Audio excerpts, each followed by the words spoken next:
Confused where to start? UPSC. One decision can change everything.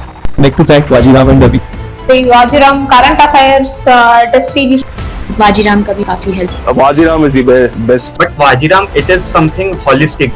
It helped me in boosting my confidence. Structured learning expert. Mentorship in latest results, top 10 out of 10 from Wajiram. Legacy of AIR 1. Trust. One name. Wajiram and Ravi. So hello everyone, मेरा नाम अनिमेश जैन है and मैंने इस साल UPSC परीक्षा में rank 63 हासिल करी है. सो इस वीडियो में थोड़ा सा मैं अपनी ओवरऑल स्ट्रेटेजी जो थी प्रीलिम्स की और मेंस की स्पेसिफिकली, उसके बारे में कुछ बातें आपसे शेयर करना चाहूँगा. सो प्रीलिम्स स्टेज में खास करके that is the biggest challenge जो हम लोग सबसे ज़्यादा फेस करते हैं, क्योंकि 5 लाख लोग देते हैं, 10-15 हज़ार लोगों का सिलेक्ट होता है.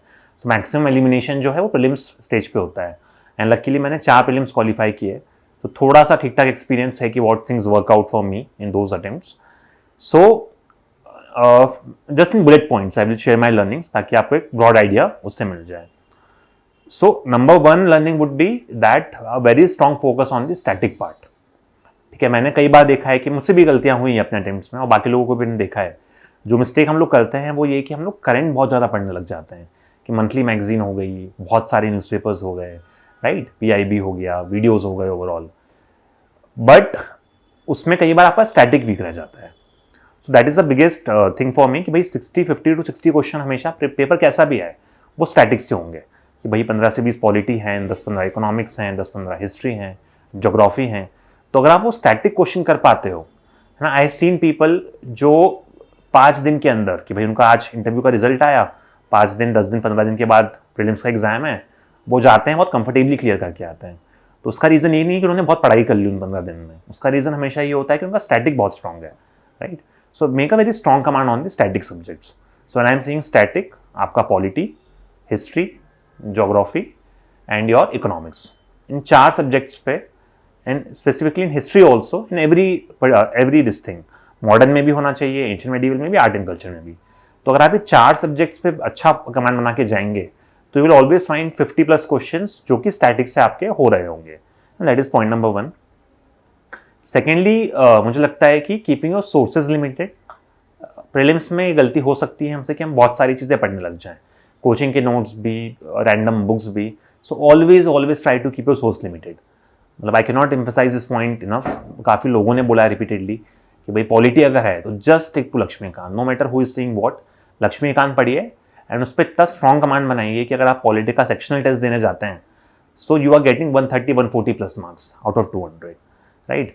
मैं देखता हूँ, मुझसे मैंने अपनी लाइफ इसमें भी देखा है प्रिपरेशन में कि पॉलिटी पढ़ा, लक्ष्मीकांत पढ़ा, सेक्शनल टेस्ट दिया, 100 नंबर आए, खुश हो गए कि यार 100 नंबर आ गए.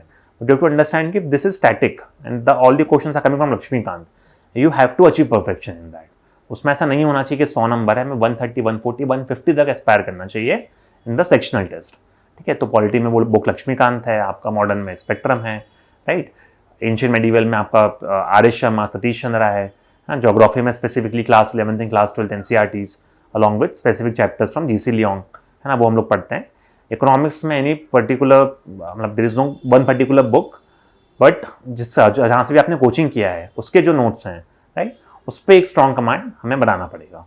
That is point number 2, sticking to the limited sources. Point number 3 would be having a very strong command on the PYQs to understand the demand of the examination. ठीक है, देखिए कोई भी सब्जेक्ट है उसमें ऐसा नहीं है कि हर चैप्टर में से इक्वल क्वेश्चन आता है. अब पॉलिटी अगर है, लक्ष्मीकांत है, सो हर चैप्टर का वेटेज इक्वल नहीं है. अगर आप PYQ देखेंगे यू विल फाइंड किया फंडामेंटल राइट से ज़्यादा क्वेश्चन है ना, पार्लियामेंट से ज़्यादा क्वेश्चन है, स्पेसिफिक कॉन्स्टिट्यूशनल पोस्ट जो होती हैं, गवर्नर, प्रेसिडेंट, वहाँ से ज़्यादा क्वेश्चन है. सो हमारा फोकस हमेशा ये रहेगा कि ये जो एरियाज़ हैं जहाँ से मैक्सिमम क्वेश्चन आए हैं इनको एटलीस्ट अच्छे से हम प्रिपेयर करें. सिमिलरली अगर आप हिस्ट्री में देखें तो इंडस वैली से हमेशा एक क्वेश्चन होता है, प्लेसेस से, ठीक है, गुप्ता पीरियड से, चोला पीरियड से, राइट. तो again these areas.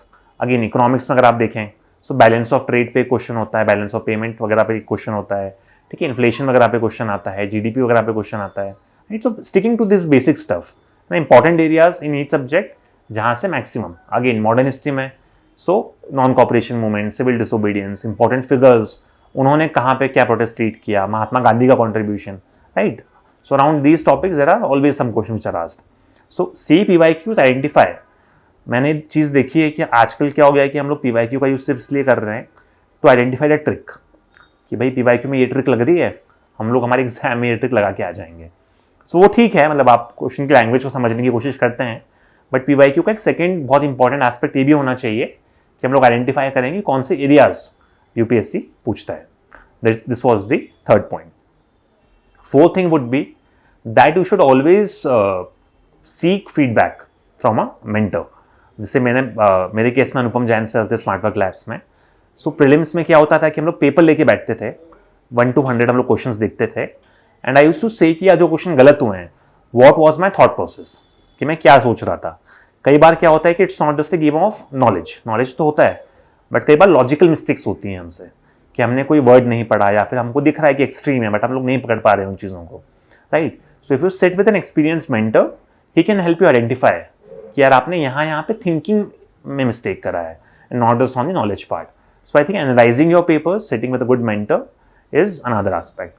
And finally, मतलब fifth point which I would want to say is adopting a good paper solving strategy.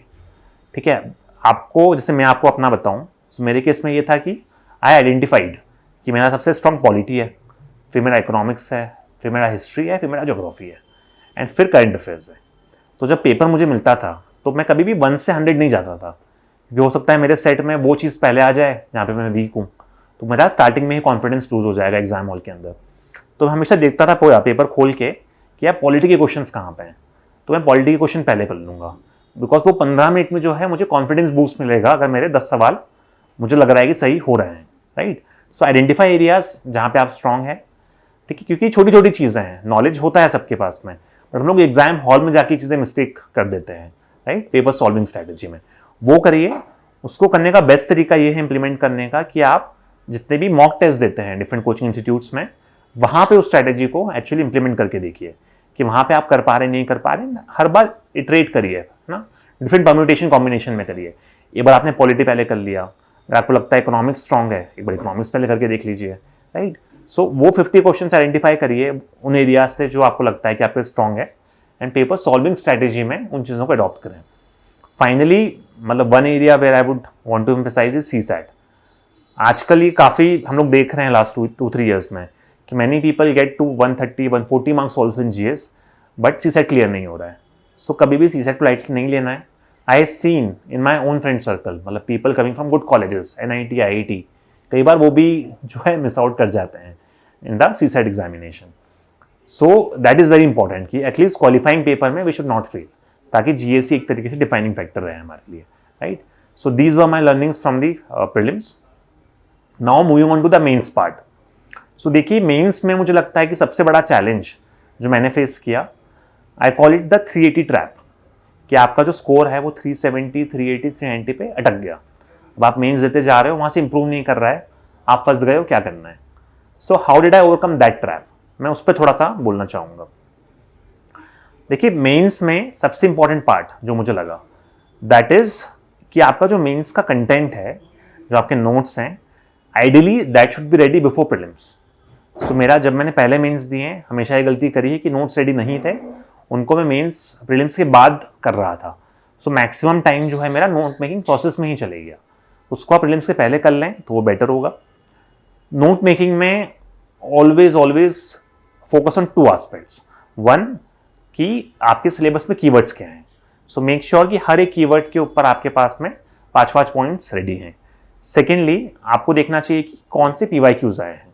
अब मान लीजिए NGO मेंशन्ड है सिलेबस में, SHG मेंशन्ड है, उसमें PYQ में क्या पूछा है, क्या वो SHG has contributed to the women development। अब now this women development and connecting with the SHG, आपके पास में यहाँ पे 10 पॉइंट रेडी होने चाहिए, राइट। सो एक तो ये वाला पार्ट हो गया कंटेंट। इसमें मैंने बताया आपको कि keywords of the syllabus and your PYQs, इन दोनों को बेस बना के हो सके तो हम लोग प्रीलिम्स के पहले ही कंटेंट अपना प्रिपेयर कर लें। सेकेंड थिंग जो मुझे लगता है कि हम लोग गड़बड़ करते हैं मेंस में, that is not practising enough. ठीक है, सो प्रैक्टिस में आपको हमेशा फोकस करना चाहिए कि you write enough number of test, ठीक है, नॉट जस्ट आंसर्स। ये गलती मैंने करी कि यार हम लोग 4 आंसर 5 आंसर लिख रहे हैं दिन में, महीने भर हमने लिखा, हमको लगता है कि यार अच्छा प्रैक्टिस हो गया, but writing 4-5 answers is very different from writing a full test. ठीक है, क्योंकि जब वो 3 घंटे में आपको 20 क्वेश्चन लिखने होते हैं ना, और आपका 5 क्वेश्चन के बाद में जब हाथ दर्द करता है, आपके माइंड में पॉइंट्स नहीं आ रहे होते हैं, that is the real challenge. 1 घंटे में 7 आंसर लिखना ईजी है एज कम्पेयर टू 3 घंटे में 20 आंसर लिखना। प्रैक्टिस करें, मेक श्योर करें कि आप इनफ नंबर ऑफ टेस्ट लिख रहे हैं। जैसे मैं अपना बताऊं, सो आज से पहले जितने भी अटेम्प्ट्स मैंने दिए, first, second, third, fourth, fifth, उसमें कभी भी मैंने 8 से ज़्यादा टेस्ट नहीं लिखे, है ना, इन एवरी अटेम्प्ट। कभी 5 लिख लिए, कभी 6 लिख लिए। मैक्सिमम फोकस था डेली आंसर राइटिंग करते हैं, 4-5 क्वेश्चन लिखेंगे, उससे हो जाएगा। बट दिस टाइम मैंने थोड़ा चेंज किया अपना स्ट्रैटेजी। मैंने बोला कि नहीं यार, इसको हटाओ, डेली आंसर राइटिंग वाली चीज़ को, अपन टेस्ट लिखेंगे। And I wrote 36 test only in GS. So 18 test before your prelims, 18 test after prelims, right. So writing enough test. And इसमें भी आपको एक चीज़ और इंश्योर करना चाहिए कि आप जितने भी टेस्ट लिख रहे हैं, right those test in 3 hours, dot 3 hours, right. Again, मैंने जितने भी पहले मेंस दिए, वहाँ पे even before 1 week before the mains examination, I was taking 4 hours, 4.5 hours. Answer अच्छे आ रहे थे, वो देख के मैंने जिसको भी दिखाया मेंटर्स को, सबने बोला कि बहुत अच्छे आंसर्स लिखे हैं। बट एग्जाम में देखा तो स्कोर हमेशा 380। तो मुझे इवेंचुअली वही रियलाइज हुआ कि यार जो मैं प्रैक्टिस कर रहा हूँ वो मैं कर रहा हूँ 4 घंटे में, एग्जाम हॉल में मैं लिख रहा हूँ 3 घंटे में। तो वो जो 1 घंटे का डिफरेंस है, उसमें ऑटोमेटिकली मेरी क्वालिटी बहुत खराब हो जाएगी। तो अगर मुझे इंश्योर करना है कि एग्जाम में 3 घंटे में कंप्लीट हो, I have to make sure कि at least I will write 8-10 test. मेरे केस में तो मैंने सारे ही टेस्ट जो प्रीलिम्स के बाद लिखे, खास करके वो डॉट 3 घंटे में लिखे। I use to drop my pen at dot 3 hours, ठीक है। सो अगर आप वैसा प्रैक्टिस कर पाए, बिकॉज जब वो प्रेशर क्रिएट होगा ना, तब आप अपना आंसर को एक तरीके से चेंज कर पाएंगे। पॉइंट्स कम करना है, एक्सप्लेनेशन कम करना है, उसी वे में प्रैक्टिस करेंगे जो आप एक्चुअल एग्जामिनेशन में रेप्लीकेट कर सकते हैं। That is another part. And finally I think role of mentorship. So getting your copies checked. देखिए यूपीएससी को सिस्टम में क्या हो गया है आजकल, हम लोगों को जो चेकिंग मिलता है कॉपीज का, दैट इज नेवर गुड। आप कहीं पे भी चेक कराइए, क्योंकि क्या होता है कि पर पेपर के बेसिस पे लोगों को पैसे मिलते हैं इसके। They just take and write generic keywords from the solution कि आपने ये नहीं लिखा, ये नहीं लिखा, ये लिख दिया है। So that is not what we call as true feedback या मेंटरशिप।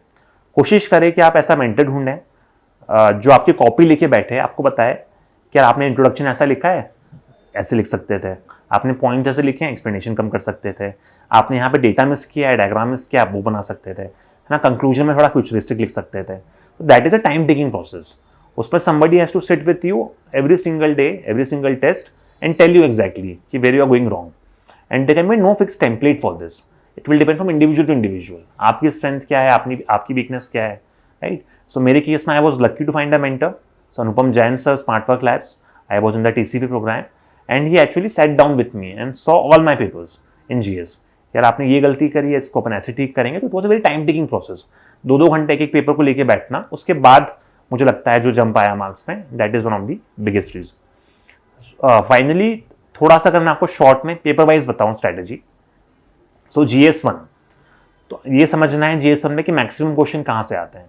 सो यहाँ पे 100 मार्क्स का ज्योग्राफी होता है, 75 का सोसाइटी होता है एंड 75 का हिस्ट्री होता है।